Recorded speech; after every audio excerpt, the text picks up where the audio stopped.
Porque si no, no se graba. Sí, ya se oye. Bueno, después de escuchar al profesor, uno se siente chiquitico, ¿no? Mi nombre es Loren Salé, soy activista de derechos humanos, nací en Venezuela y hace 7 meses, menos de 7 meses, estaba en una celda. Estaba en una caja de concreto, básicamente. Yo duré 4 años, 2 meses y 7 días en prisión por defender los derechos humanos en Venezuela. Nunca se me hizo un juicio. Eh, Me secuestraron en Bogotá en el año 2014. El 4 de septiembre del 2014 me secuestraron en la ciudad de Bogotá, me llevaron a la frontera colombo-venezolana y de ahí me llevaron hasta Caracas y me metieron en un centro de tortura llamado La Tumba, que queda bajo tierra. Luego de estar más de 2 años ahí, me sacaron a otro centro de prisión política muy conocido en Venezuela, llamado El Helicoide. Y el 12 de octubre, 4 años después, fueron a mi celda, me sacaron, me montaron, me entregaron al gobierno de España, que había ido a buscarme, me montaron en un avión y me trajeron aquí.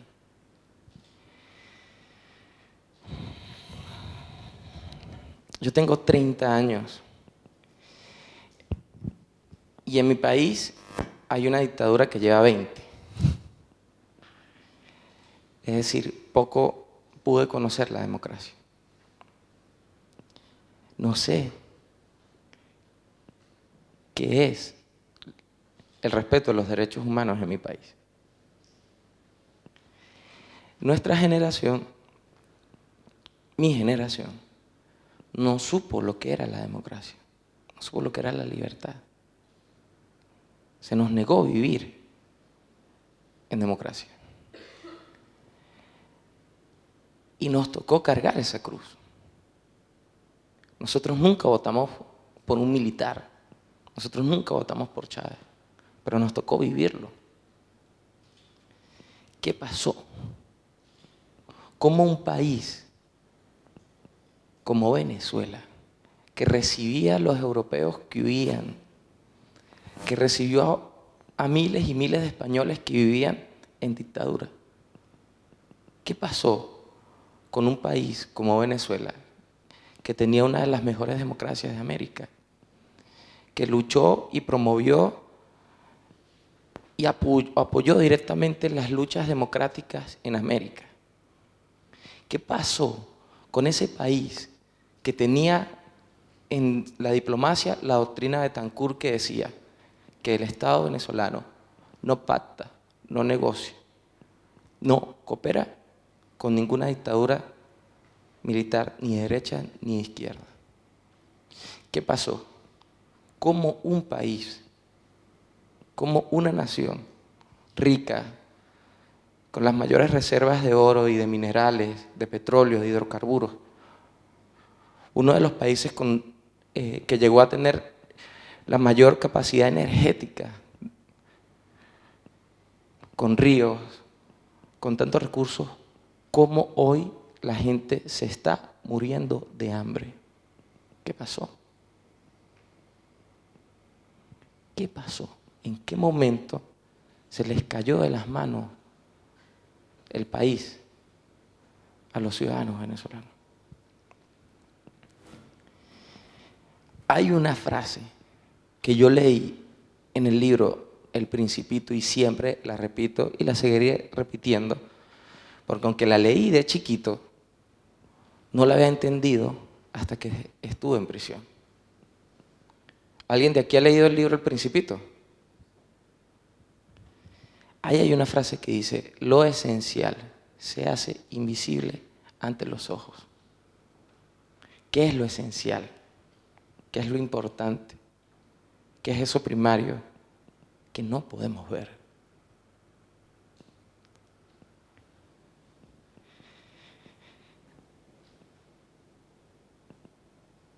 Yo nunca me hubiese preguntado el valor y la importancia de los colores, del color azul o del color rojo, del blanco, del naranja o del amarillo, hasta que duré varios años sin poder ver ningún otro color aparte del blanco y el negro. Nunca en mi vida me hubiese preguntado el valor y la importancia de ver el sol en las mañanas, hasta que duré más de 4 años deseando, luchando y peleando para que me dejaran ver el sol en las mañanas. Yo nunca me hubiese preguntado el valor de una silla. ¿Cuánto vale una silla para nosotros? Tan material, tan básica.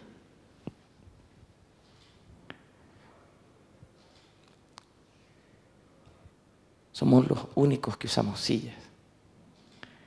Y esta cosa tan básica nos hace sentirnos humanos. ¿Cuánto vale una conversación o poder ver las estrellas en las noches? Pero estas cosas no nos las preguntamos porque estamos convencidos y seguros de que siempre van a estar ahí. Normalmente no nos preguntamos el valor y la importancia del sol en las mañanas para nuestras vidas, porque estamos convencidos de que mañana cuando salgamos y abramos la puerta, Él va a estar ahí.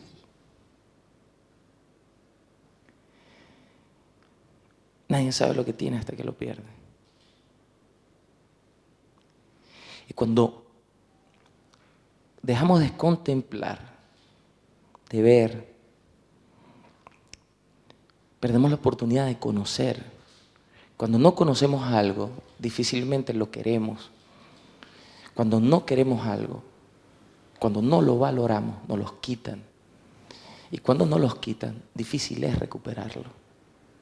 Ahora bien, ¿qué tiene que ver esto si estamos hablando de la Unión Europea, los derechos humanos? Bueno, yo creo que esto tiene que ver con lo que pasó en mi país. La democracia, la libertad, la dignidad son cosas esenciales, pero que se hacen invisibles y que a veces no las podemos palpar. Y cuando estamos seguros de que eso va a estar ahí y que eso está ahí ya, que ya se logró la libertad y la democracia, no la valoramos, no la cuidamos. Y yo creo que eso le pasó a nuestros papás. No cuidaron la libertad, no cuidaron la democracia, porque pensaron que ya la habían logrado. Y un día se la quitaron. Y nos tocó a nosotros, que no teníamos la culpa, sufrir la resaca de sus fiestas. Ahora bien, yo estaba metido en una celda por denunciar los crímenes de lesa humanidad que se cometían en Venezuela y en Colombia. Y estaba ahí encerrado. ¿Cómo terminé aquí en España?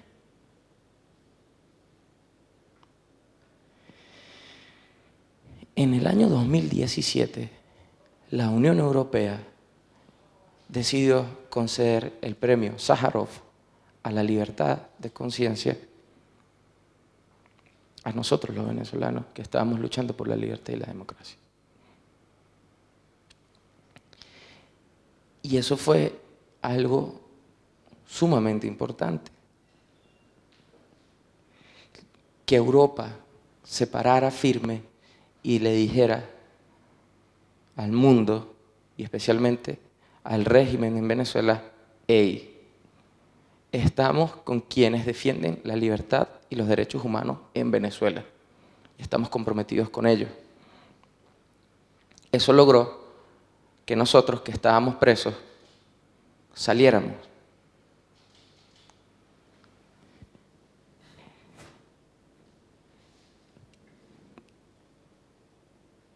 De una u otra manera, la Unión Europea, a través del premio Sájarov, busca promover y defender los derechos humanos más allá de sus fronteras. Y aunque los derechos humanos es algo tan básico y elemental, ¿por qué no se cumplen? O sea, es tan difícil ponernos de acuerdo con las cosas elementales. ¿Qué son los derechos humanos? ¿Qué son los derechos humanos? Según cuando lo leemos, nos dicen que son aquellas cosas a las cuales tenemos derecho únicamente o principalmente porque somos humanos. ¿Qué es un humano? ¿Qué es una persona? Es un ser vivo, como las plantas y los animales, con la diferencia de que nosotros, las personas, podemos razonar, podemos tener conciencia de que estamos, de que existimos, de que estuvimos y de que estaremos. Poder tener la capacidad de razonar nos hace conscientes de nuestros actos. Eso nos diferencia del resto de los seres vivos. Eso tiene un valor. Poder pensar nos da un valor. Tiene un precio y ese precio se llama dignidad. Dignidad es el valor que tiene cada ser humano. Y esa dignidad debe ser respetada. Y Europa lo entendió muy bien, porque llegó un punto donde se cansó de destruirse a sí misma. Y se dijo, hey, es necesario vivir en convivencia, es necesario compartir en paz, porque nos estamos destruyendo. Y la razón de ser de los derechos humanos es proteger la vida humana, es proteger al individuo. Son esas cosas, esas reglas básicas que tenemos los seres humanos. Y eso se estableció en una Constitución universal que todos hemos suscrito. Estaba yo en una celda, me sacan, me sientan en una silla y después de todo ese tiempo, sin ni siquiera tener una sola audiencia en un tribunal, me dice que me van a entregar a España. Porque la Unión Europea tenía mucho tiempo peleando y luchando por mi libertad. Me montan en un avión. Imagínense ustedes, yo ahí montado en un avión. Esa mañana yo había despertado absolutamente convencido de que yo me iba a morir allá adentro. Y de pronto estaba montado en un avión.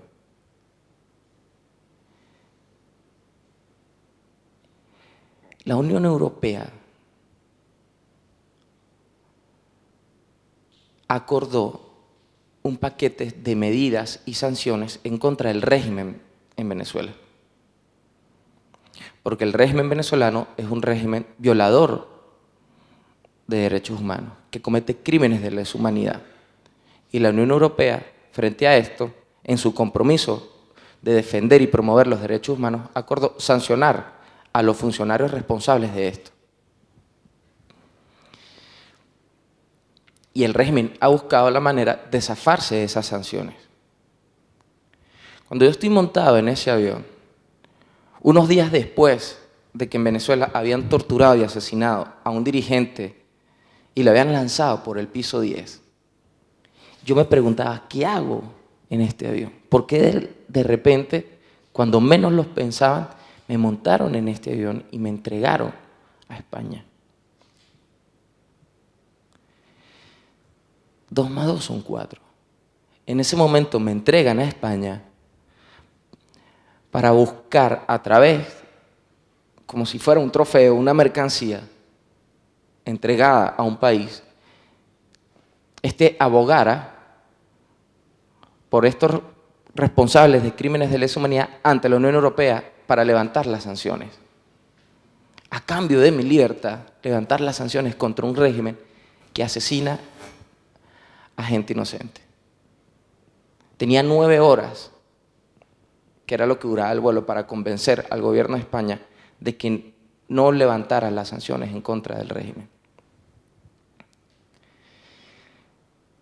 Cuando aterrizo a España, feliz porque había vuelto a ver el sol, feliz porque me habían rescatado de ese infierno, y completo y absolutamente agradecido con España y con la Unión Europea, me encuentro con algo que estaba pasando en paralelo. Unos días antes, una semana antes de mi liberación,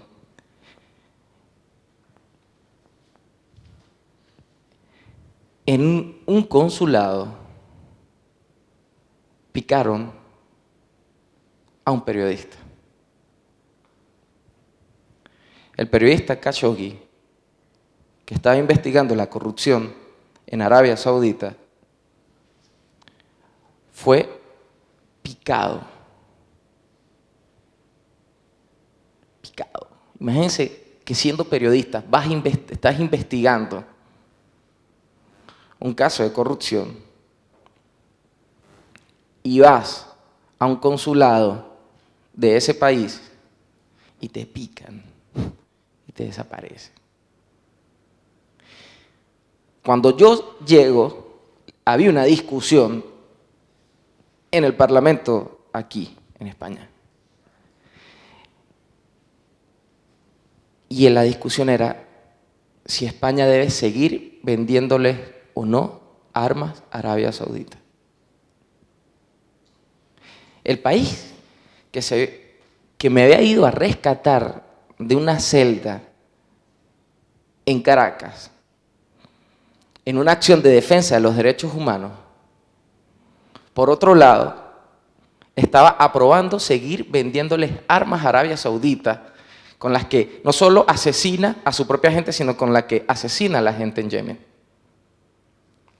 ¿Cómo se come eso? ¿Cómo se come eso? ¿Me debo quedar callado o no? ¿Nos debemos quedar callados o no? ¿Cómo se explica que Arabia Saudita, que no respeta de ninguna forma los derechos humanos, sea el principal socio, su principal socio comercial europeo, sea España? ¿Por qué en enero de este año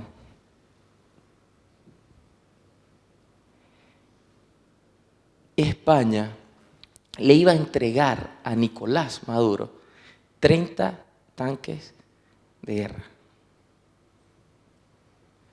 30 tanques de guerra a un dictador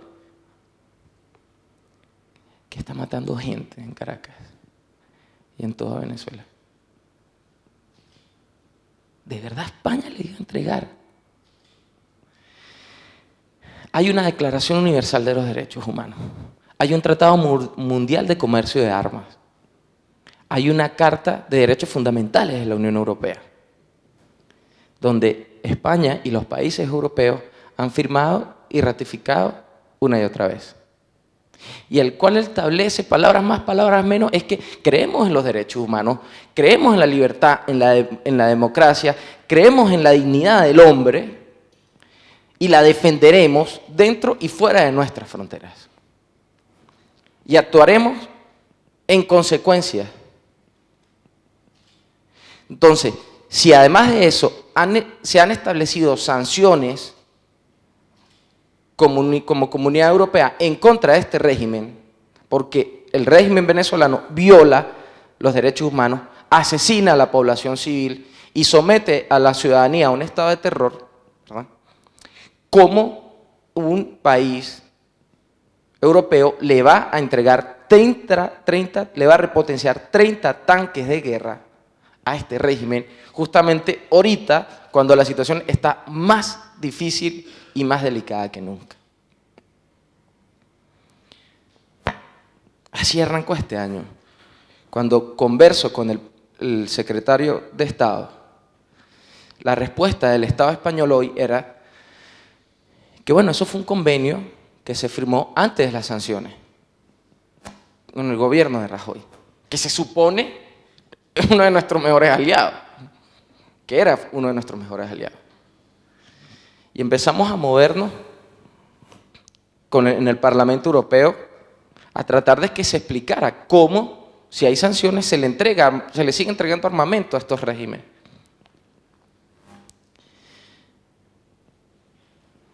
Y a pesar de que la mayoría estaba indignado en el Parlamento Europeo, no hacían nada. No hicieron nada, de hecho. Afortunadamente el señor Nicolás Maduro es bastante bruto y temperamental, y en uno de sus tantos insultos al gobierno de España se canceló y se tumbó ese acuerdo. Pero fue por eso, por la brutalidad y el temperamento del dictador, no por la ética de la Unión Europea. Y esto está pasando.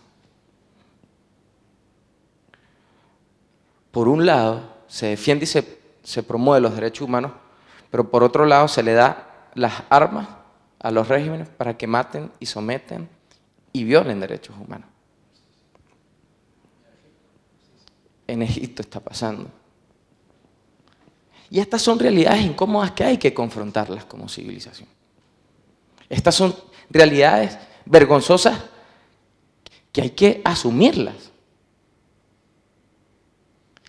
Los regímenes totalitarios y dictadores, los regímenes abusivos, toman su tamaño y sus dimensiones y hacen todo lo que hacen porque la comunidad internacional se lo permite. Porque hay alguien que le compra su producción y le vende armamento. Esa es la verdad.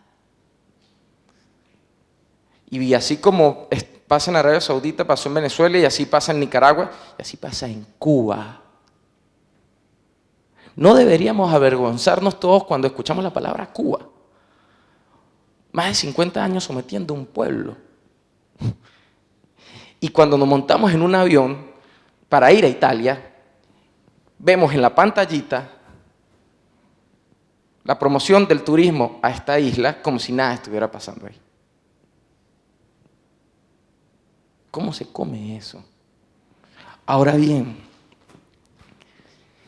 ¿qué son los derechos humanos para Europa?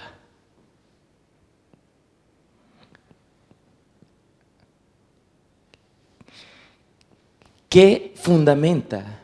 Si tuviéramos que decir en pocas palabras qué fundamenta la Unión Europea, cuáles son los principios que inspiran a la Unión Europea, ¿cuáles serían? Derechos humanos, dignidad, democracia, Estado de Derecho, respeto a las minorías. ¿Cómo definiríamos a Europa?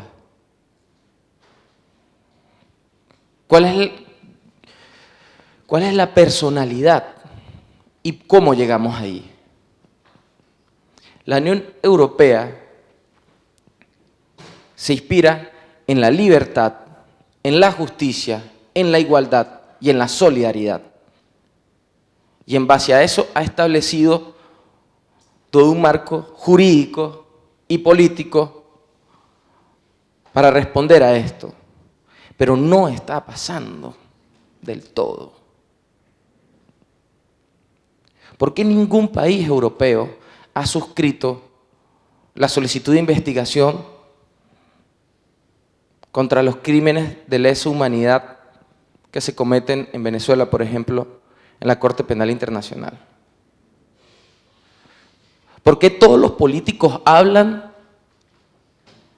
en sus discursos y critican los regímenes totalitarios y capitalizan votos a través de esto, pero al final no termina concretándose en nada? ¿Por qué cuando debaten en el Parlamento si Europa o España debe seguir vendiendo armamento, ellos votan a favor? Y nosotros como jóvenes no podemos eludir esto. La idea aquí no es ni siquiera venir a decir o hablar de las definiciones de lo que es la democracia y la libertad.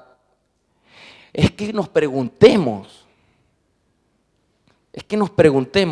por qué son importantes.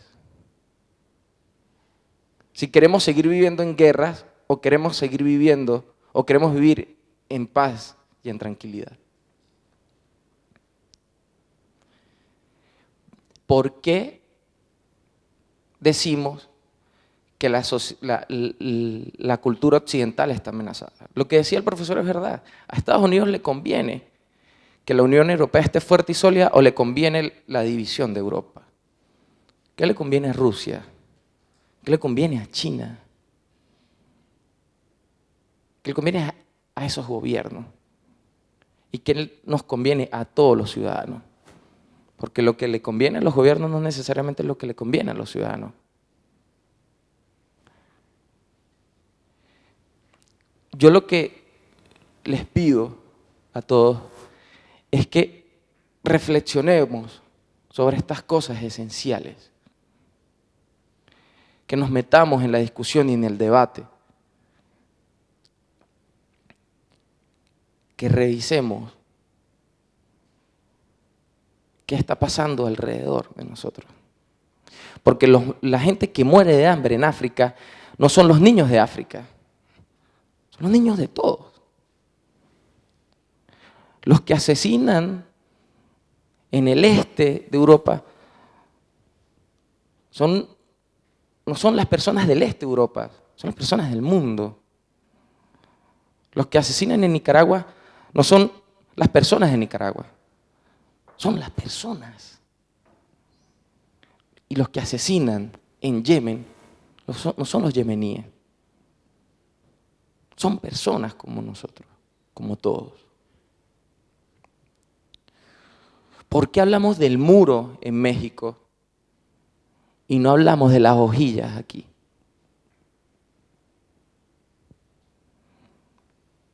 Es vergonzoso eso.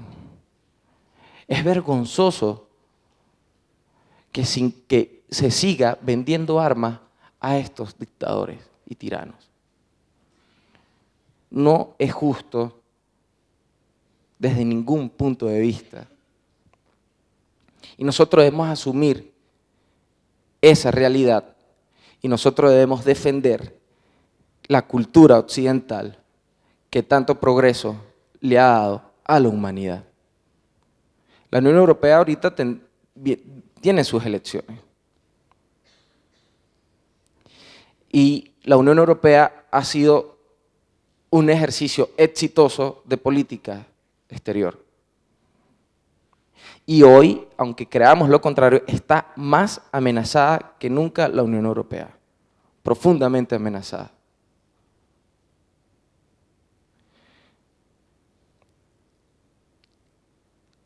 Y aunque se han logrado cosas importantes, como en ningún otro momento de la historia humana, y aunque hay ciertamente instituciones consolidadas en Europa que nos da convivencia pacífica, no quiere decir que no lo podamos perder. Aunque hoy vivimos en democracia en Europa, no quiere decir que eso esté garantizado para siempre. Aunque hoy vivimos en libertad en Europa, no quiere decir que esté garantizado. Y si nosotros no valoramos esto, si no lo cuidamos, se puede perder en cualquier momento, como ya ha pasado. Reflexionemos sobre lo que significa la cultura occidental. Si realmente aprendimos de la Primera y de la Segunda Guerra Mundial, si aprendimos de nuestras guerras civiles en Europa. No olvidemos lo que pasó ahí. No olvidemos hasta dónde puede llegar el ser humano. Para que esas vidas que se perdieron, los millones de vidas que se perdieron, no sean en vano. Es importante repasar cómo llegamos hasta este punto, para no olvidar el rumbo, para no olvidar hacia dónde vamos. ¿Qué va a pasar ahorita en la Unión Europea? Ojalá estas elecciones la juventud participe como nunca ha participado anteriormente. Si la juventud no participa en el debate político europeo, puede sufrir mucho, como quizás va a pasar en Inglaterra o está pasando en Inglaterra, que los que van a salir más perjudicados finalmente va a ser los jóvenes. Les invito a que cuando tengan tiempo revisen cuántas armas se está vendiendo desde Europa a los regímenes totalitarios. Y si no están de acuerdo, pregúntenle a sus políticos por qué lo hacen. En estos dos debates no vi esa discusión.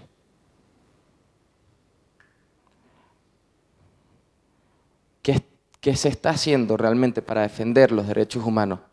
¿Qué se está haciendo realmente para defender la dignidad humana? Y si están esos instrumentos, ¿por qué no se están usando?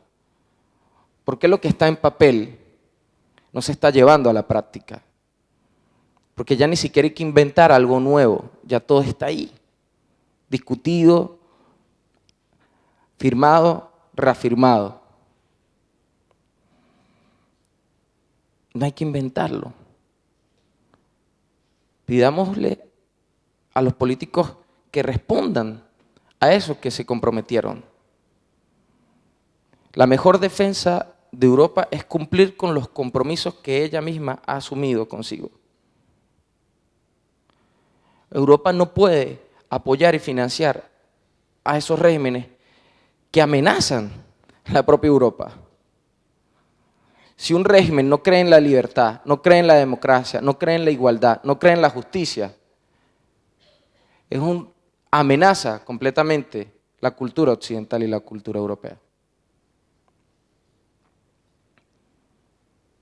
Y en algún momento, las consecuencias de apoyar y financiar estos regímenes van a repercutir duramente en Europa. Porque la gran crisis migratoria tiene que ver con eso. O sea, pones un muro para que la gente no pase huyendo, buscando sobrevivir,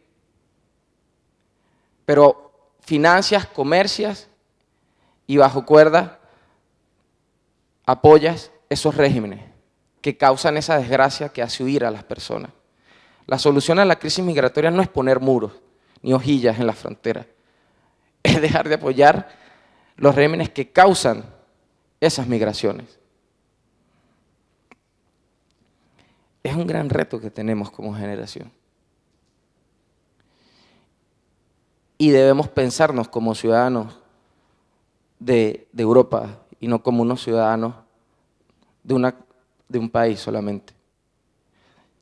Debemos realmente aplicar la solidaridad, la justicia, la libertad y usar los medios que tenemos a nuestra disposición para hacerlo. Gracias, profesor. Les pido que de verdad reflexionen un poco sobre esto que está pasando, que se involucren realmente en el activismo y en la defensa de los derechos humanos y que abran el debate, como jóvenes, como estudiantes, abran estos debates que muchas veces los políticos quieren evadir y quieren ocultar. Gracias.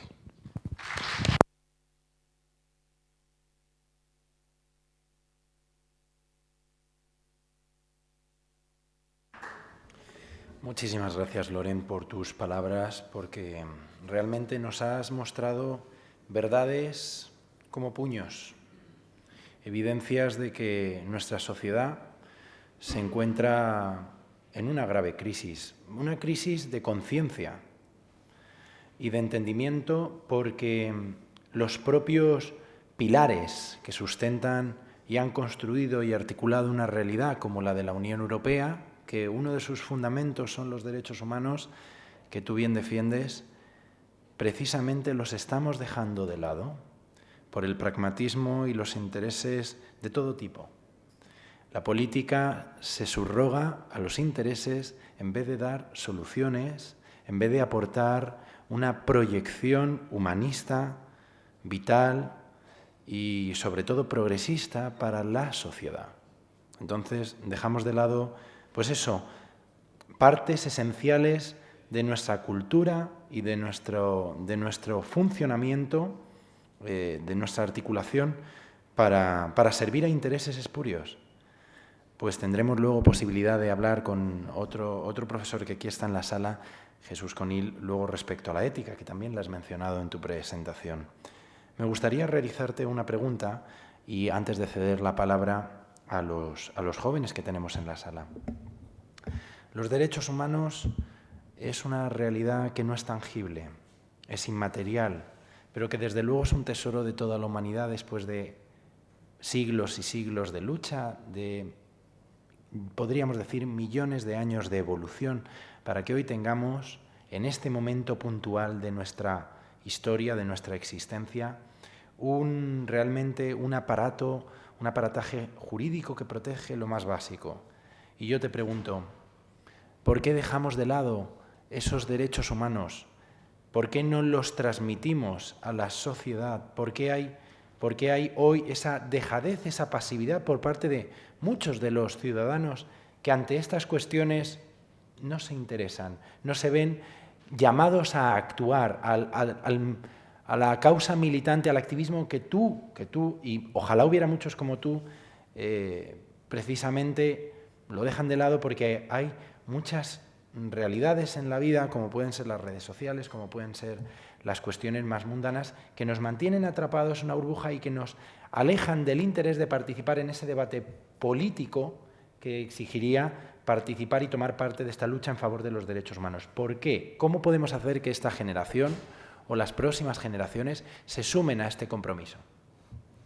Yo seguramente no alcancé ni pude tratar de irnos hasta allá, pero cuando al principio hablo de que lo esencial se hace invisible ante los ojos y trataba de revisar rápidamente lo que sucedió en Venezuela, me refería justamente a eso. ¿Qué pasa?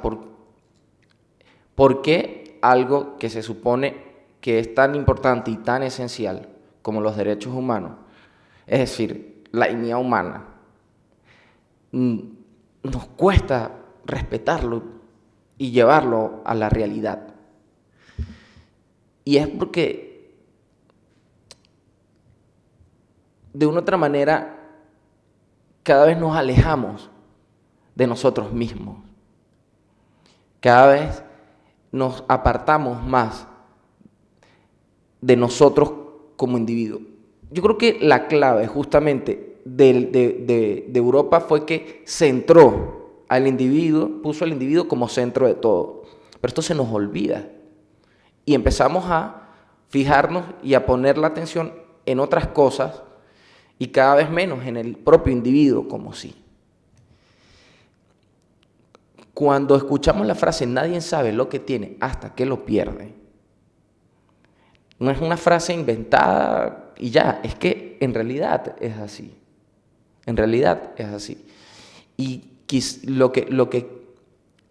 el peligro que hay ahorita es que las nuevas generaciones cada vez recuerden menos o tengan menos conciencia de lo que ha pasado anteriormente, de que pierdan conciencia de por qué ellos pueden votar, de por qué ellos pueden expresarse, de por qué nosotros podemos caminar tranquilamente sin miedo. ¿Por qué tenemos seguridad? Si a nosotros no se nos dicen y si nosotros no revisamos por qué hoy podemos tener esto que tenemos, ¿verdad?, pues difícilmente vamos a respetar y a defender los derechos humanos. Ese es el peligro cuando se menosprecia la historia. Si nosotros, ¿qué pasó en nuestro país?